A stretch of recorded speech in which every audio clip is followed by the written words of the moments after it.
I remember that day so vividly. It feels as though it happened just yesterday. The sun was dipping below the horizon, painting the sky with breathtaking shades of orange and pink. It was a scene so beautiful it seemed like a perfect backdrop for what I believed would be the happiest moment of my life. My name is Olivia, and back then I had no idea my world was about to take a turn I never expected. I used to have big dreams. I wanted to be on stage, soaking in the spotlight, hearing the applause. My days were consumed by rehearsals and performances with my local drama club. Acting wasn't just a hobby. It was my passion, my escape, and my identity. But everything changed when I met James. He was everything I thought I wanted: charming, successful, and confident. At first, I felt lucky to have him. But as time went on, I realized there was another side to him. Controlling and demanding, James made it clear early on that if I wanted to build a life with him, my acting dreams had to be left behind. It was one of the hardest choices I've ever had to make: love or passion. In the end, I chose him, thinking that love would be enough. But over time, I started to wonder if I had made the right decision. Fast forward 10 years. Our marriage had its fair share of good days and bad days, but nothing could have prepared me for what happened that evening. I was in the kitchen, holding a pregnancy test in my pocket. The result was positive, and I was overjoyed. I imagined how happy James would be to hear the news and celebrate. I had even picked up a small chocolate cake, our favorite. But when James walked through the door that evening, he didn't seem like the man I had fallen in love with. He looked tired, distant, and as if he were carrying a weight too heavy to bear. Before I could share my news, he spoke words that shattered my world. "I want to divorce Olivia," he said coldly, his voice devoid of any emotion. For a moment, I was frozen. The words didn't make sense. Divorce? Why now? I managed to stammer. What? Why? My voice trembled as I spoke. James avoided my gaze and replied, "It's not sudden, Olivia. I've been thinking about this for a long time." His calmness only made the pain worse. I could feel my heart breaking as I struggled to understand. "Is there someone else?" I asked, my voice barely a whisper. He didn't answer. Instead, he just said, "Let's not make this harder. Let's just get divorced." And with that, he left the room, leaving me stunned, holding back tears and clutching the pregnancy test I hadn't had the chance to reveal. That night, everything I thought I knew about my life changed. The joy of discovering I was pregnant was overshadowed by the heartbreak of losing my marriage. James never even knew about the baby I was carrying. I stood alone in that kitchen, staring at the signed divorce papers he had left behind, feeling as though my entire world had crumbled. The months that followed were some of the hardest of my life. I became a single woman again, but this time I wasn't truly alone. I had a child growing inside me, a little piece of hope in an otherwise dark time. As hard as it was, that baby gave me the strength I needed to move forward. When my daughter Isabella was born, everything changed. Being a single mother was exhausting. Sleepless nights, constant worries, and endless responsibilities. But she made it all worthwhile. Isabella was my light, my reason to keep going. She had James's eyes, but thankfully, she inherited none of his coldness. She was warm, kind, and full of life. My love for her was stronger than anything I had ever known. 5 years passed, and life finally started to feel normal again. Isabella was my whole world, and I was doing my best to give her the life she deserved. Then, out of nowhere, life threw me another surprise. One afternoon, Isabella and I were at the local supermarket. I was browsing the aisles holding her tiny hand when I saw him, James. He looked different, almost unrecognizable. His once polished appearance was gone. He looked tired and worn, as though life had taken a toll on him. Beside him was a young woman, probably in her late 20s, clinging to his arm with a smug smile. Our eyes met, and he smirked. "Well, long time no see," he said casually, as if we were old friends catching up. I forced a smile, keeping my composure. "James, you've changed," I said, my voice steady despite the emotions swirling inside me. "Yeah, life happens," he replied, then glanced down at Isabella, curiosity flickering in his eyes. "Who's this?" "This is my daughter, Isabella," I replied, my tone firm. His expression shifted as he did the math in his head. "Your daughter? When?" "After our divorce," I said simply, not giving him more than he deserved. The young woman at his side chuckled mockingly. "Oh, the ex-wife. So, this is the kid." I squeezed Isabella's hand tighter, silently assuring her that she was safe and loved. She looked up at me with wide, innocent eyes, not fully understanding the tension in the air. James shrugged, clearly uninterested in the answers. "Let's go, Karen," he said to his companion. "We don't have all day." As they walked away, I felt a mix of emotions: pain, anger, and strangely, relief. Seeing James again reminded me of everything I had endured and everything I had overcome. He was no longer the man I had once loved, and I was no longer the woman who had given up her dreams for him. Isabella was my world now, and nothing he said or did could take that away from me. In her, I had found my strength, my purpose, and my happiness. As I walked out of that supermarket holding her hand, I knew that I was exactly where I was meant to be. I looked down at Isabella, her sweet and innocent face standing in stark contrast to the ugliness we had just encountered. In that moment, I made a silent promise to myself. No matter what, I would protect her. I would never let James hurt her the way he had hurt me. Life after James wasn't easy, but it was mine to rebuild. Every day brought challenges, but each one made me stronger. Raising Isabella, my little star, was the greatest triumph of all. As Isabella grew, so did her curiosity and personality. Each day with her was an adventure. Her laughter filled our little home, and at night, when I tucked her into bed, I felt a pride I'd never experienced before. It was a deeper sense of accomplishment than any acting role or applause could ever bring. She gave my life meaning in ways I couldn't have imagined.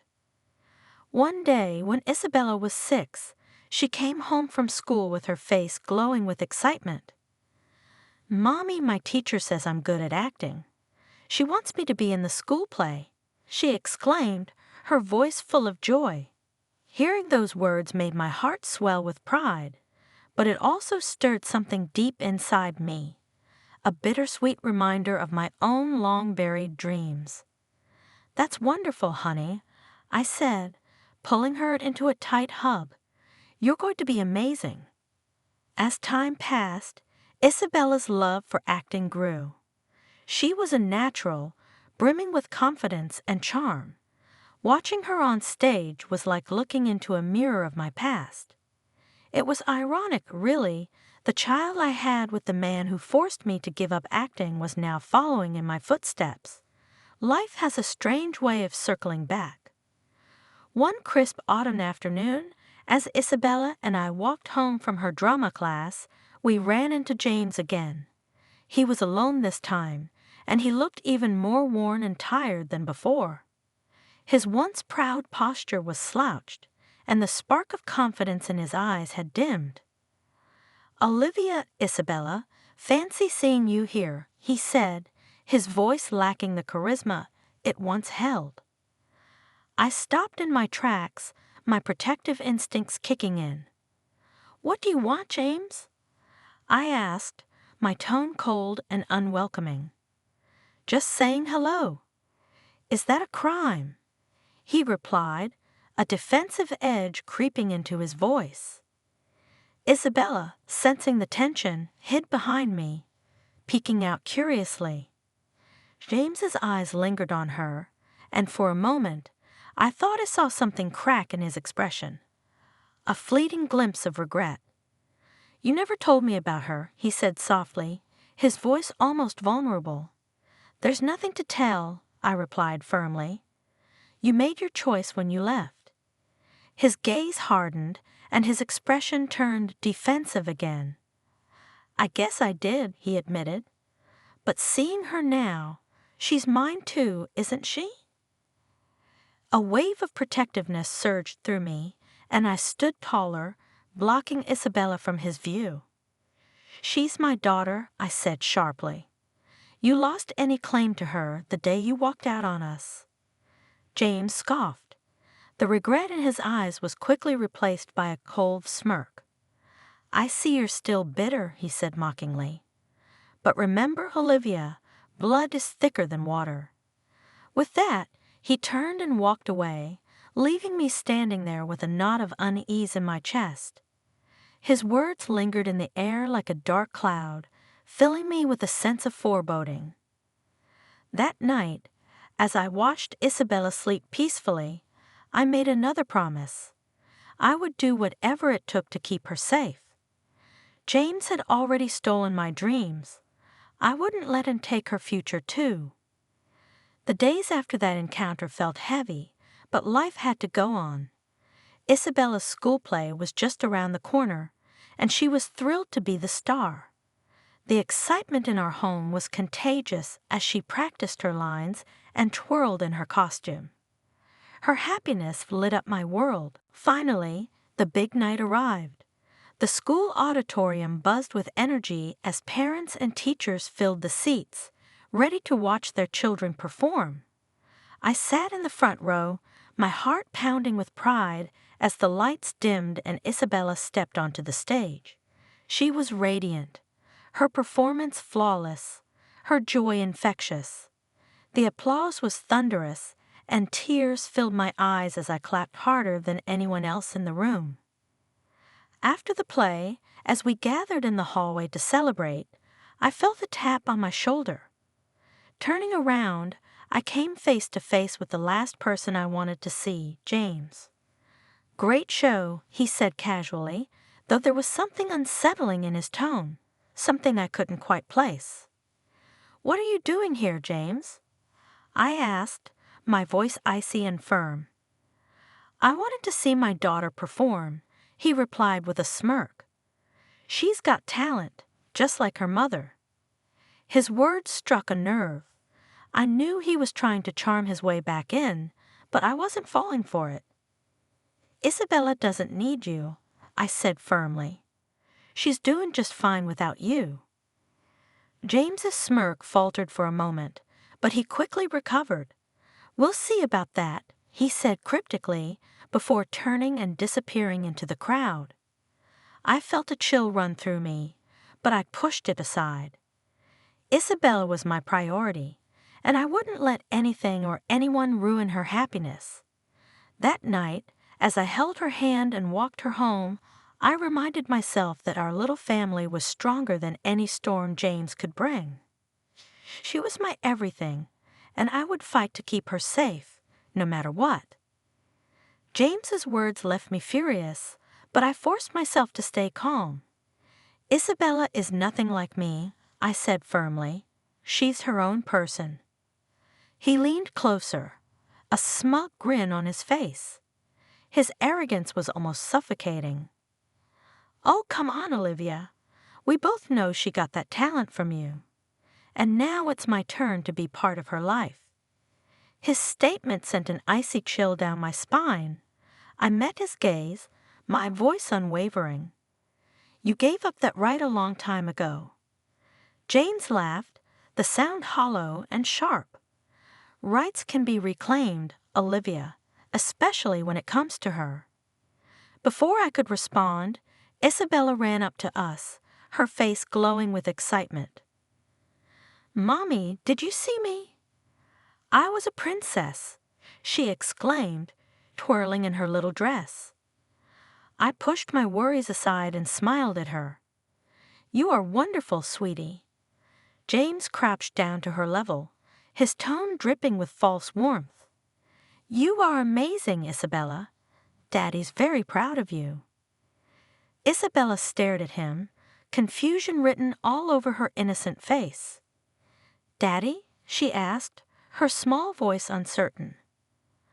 I quickly stepped in, my heart racing. "Isabella, this is James," I said, keeping my tone light. "We used to know each other."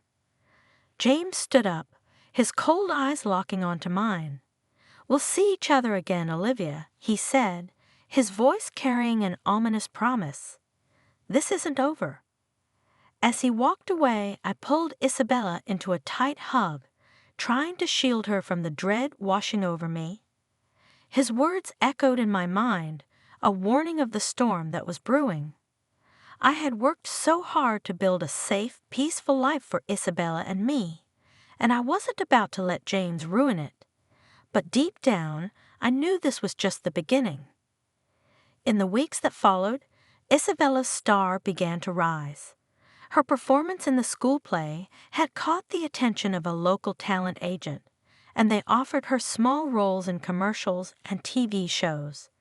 Isabella was overjoyed, and her excitement was infectious. While I shared in her joy, a part of me remained cautious. My past encounters with James had left a lingering shadow over our happiness. One day, as we were leaving a studio after a successful audition, I saw him again. James was leaning against his car, his arms crossed, a smug expression plastered on his face. My stomach twisted into a knot. "Olivia," he called out, his voice dripping with fake charm. "I must say, Isabella is quite the little star." I stepped forward, keeping my composure. "What do you want, James?" I asked, though my patience was wearing thin. He straightened up and took a step closer, his tone oozing with sincerity. "I've been thinking. Fame can be tough on a kid, and Isabella needs her father now more than ever." I scoffed, crossing my arms. "You're hardly father material, James. You can't just waltz back into her life because she's on TV now." His smirk deepened, and there was a gleam in his eyes that made my skin crawl.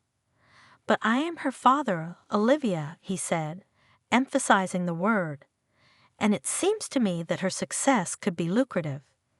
His implication hit me like a slap in the face. My blood boiled as I took a step closer, glaring at him. "You're unbelievable. You want to profit off your own daughter?" James shrugged casually, as though it were no big deal. "I'm just saying, as her father, I should have a say in her career and perhaps a share of her earnings." I felt anger surge through me like a tidal wave. "Listen to me, James," I said, my voice low and firm. "You are not going to use Isabella. She's not your ticket to easy money. She's a child, my child, and I will do whatever it takes to protect her." His expression darkened, his false charm giving way to something colder. "We'll see about that, Olivia," he said, his voice menacing. "I have rights, and I intend to use them."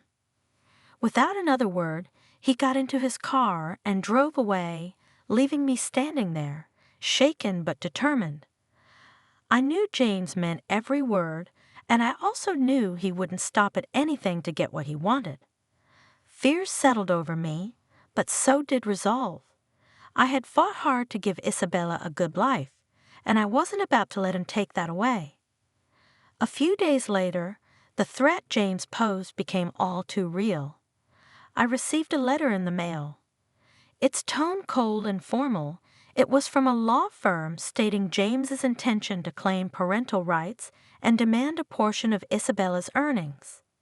My hands trembled as I read the words, disbelief and anger swirling within me. The audacity of the man was beyond comprehension.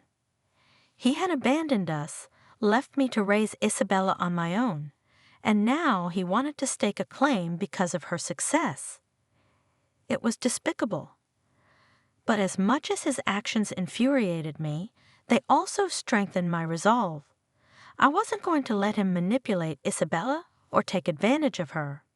She was my world, and I would fight with everything I had to protect her from him. This wasn't just about parental rights or money. It was about safeguarding my daughter's happiness and future. James had already stolen enough from me. I wasn't going to let him take anything from her. The idea that the man I once loved could now stoop so low as to exploit our daughter was both chilling and infuriating. I wasted no time and sought legal counsel immediately. My lawyer, Miss Andrew, was a stern but compassionate woman with a reputation for being tough in court. As I poured out my story, she listened intently, her brow furrowing with each detail. "Don't worry, Olivia," she said with a reassuring firmness. "We'll fight this. He may be her biological father, but it's clear his intentions are not in Isabella's best interest. This is about money, not her well-being." The day of the court hearing came faster than I expected. I sat in the courtroom, my hands clutching Isabella's tightly, while James presented his case. He sat across the room, his lawyer beside him, exuding the false confidence that had always grated on me. James stood and addressed the court, his voice dripping with insincerity. "I only want what's best for my daughter," he proclaimed, shooting a glance at Isabella. She shrank back in her seat, her discomfort painfully obvious to anyone paying attention. When it was our turn, Miss Andrew rose to her feet, her presence commanding. "Your Honor," she began, her voice steady and resolute, "Mr. James here has shown little to no interest in Isabella's life since the day he walked out. The only reason he's standing here today is because he learned of her budding career. This is not about parental care. It's about financial gain." The judge leaned forward, his expression thoughtful but skeptical. He turned his gaze toward James. "Mr. James," he asked, "what efforts have you made to build a relationship with your daughter?" "Since the divorce," James stammered, his previously confident demeanor faltering. "Well, I've been busy, Your Honor, but I've always cared." Unable to contain myself, I stood abruptly, my voice trembling with emotion. "He's lying. He never cared until now." The judge nodded, his pen moving swiftly across his notepad. After what felt like an eternity of tense deliberation, the judgment was delivered. "Mr. James's petition is denied," the judge said firmly. Relief washed over me so profoundly and overwhelmingly that I nearly collapsed into my chair. It was over, or so I thought. As we left the courtroom, James caught my eye. His face twisted with anger and defeat, and he leaned in just close enough for me to hear his venomous words. "You'll pay for this, Olivia." I gripped Isabella's hand tighter, whispering to her that everything would be okay, but deep down, I knew this wasn't the end. James's thirst for revenge would come in another form, and I needed to be ready. My sole focus was to protect Isabella, no matter the cost. In the days following the court's decision, life returned to a deceptive calm. Isabella's career continued to flourish. She was happier than ever, thriving in her roles and making me prouder with each passing day. For a moment, it felt like we had finally moved past James's shadow, but that peace was shattered on an otherwise ordinary Tuesday afternoon. I was running late from work, rushing to pick Isabella up from a photo shoot with her manager, Harper, when my phone rang. Harper's panicked voice sent my world into a tailspin. "Olivia," she cried, her words frantic. "It's Isabella. She's gone." My heart stopped. "What do you mean gone?" I demanded, gripping the phone tightly. "It's James," she sobbed. "He took her." I only looked away for a second. Harper's voice broke into sobs, and I couldn't breathe. "I'm on my way," I said, my voice shaking but firm. When I arrived at the studio, the scene was chaos. Police cars surrounded the building, their lights flashing against the darkening sky. A crowd of onlookers had gathered, whispering in hushed tones. Harper was outside, her face streaked with tears. She ran to me, guilt and fear etched into every line of her expression. "I'm so sorry, Olivia," she cried. I tried to stop him, but he pushed me away. I placed a hand on her shoulder, trying to steady myself. "It's not your fault," I said, though my own fear threatened to consume me. The police took our statements, asking for every detail we could provide. I described James to them with a cold fury I didn't even recognize in myself. As the weight of the situation sank in, my fear for Isabella transformed into something fiercer. This wasn't just about getting her back. It was about ensuring she was safe from James's grasp for good. The hours that followed were a blur. Police officers asked countless questions, their radios buzzing with updates as they organized the search. The studio security footage was reviewed, showing James dragging Isabella to his car. Her little face, terrified and confused, was burned into my memory. My mind raced with worst-case scenarios, but I forced myself to stay focused. Fear was a luxury I couldn't afford. I had to channel every ounce of strength I had into finding my daughter and bringing her home. I wasn't going to let James win, not this time. The hours stretched into what felt like an eternity as the police worked to track down James. I sat in a corner of the studio, my hand shaking as I clutched Isabella's favorite stuffed animal, a small bunny she carried everywhere. It was the only piece of her I had in that moment, and holding it brought a fleeting sense of comfort, though it did little to calm the storm raging inside me. The officers came and went, their faces grim as they updated me with what little information they had. James's car had been spotted leaving the area, but they were still trying to pinpoint his location. My mind raced with 1,000 questions. Where could he have taken her? Was she safe? Was she scared?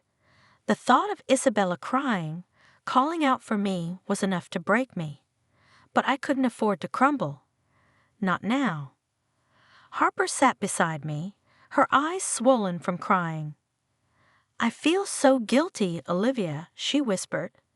"I should have been more careful." I shook my head, my voice steady to fight the chaos inside. "This isn't your fault, Harper. This is on James. He planned this."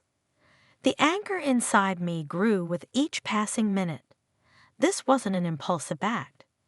James had been waiting, watching for the perfect moment to strike.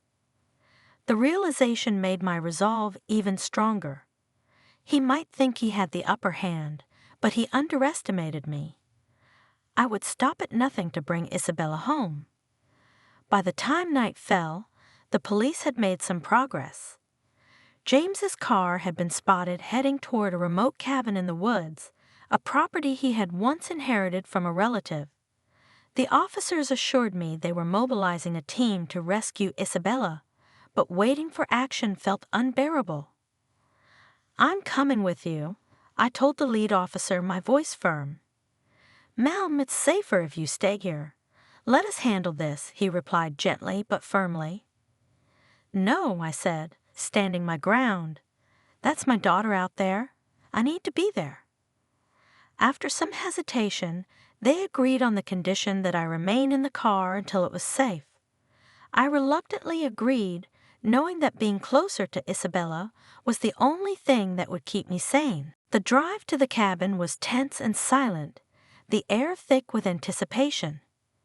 As we neared the location, the officers turned off their sirens to avoid alerting James. The cabin came into view, a small weathered structure surrounded by dense trees. The area was eerily quiet, the kind of silence that made your skin crawl. The officers moved swiftly, positioning themselves around the cabin. One officer gestured for me to stay in the car, and though every fiber of my being wanted to run inside and grab Isabella, I obeyed. I watched as they approached the door, their voices low as they called for James to come out. For a moment, nothing happened. Then the sound of a door creaking open broke the silence. James stepped out, his face a mix of defiance and desperation. "Where's Isabella?" one officer demanded. "She's fine," James replied nonchalantly, his voice dripping with arrogance. "She's my daughter. I have every right to spend time with her." The officer didn't budge. "This isn't how custody works, Mr. James. Hand her over now." James hesitated, his eyes darting between the officers. "You don't understand," he said, his tone shifting to one of fake sincerity. "I'm just trying to protect her. She's being exploited, put in the spotlight too young. I'm her father. I know what's best for her." His words made my blood boil. How dare he twist the situation to make himself look like the hero? I gripped the edge of the car seat, my nails digging into the fabric. "Enough of this," the officer said sternly. "Bring Isabella out now, or we'll come in."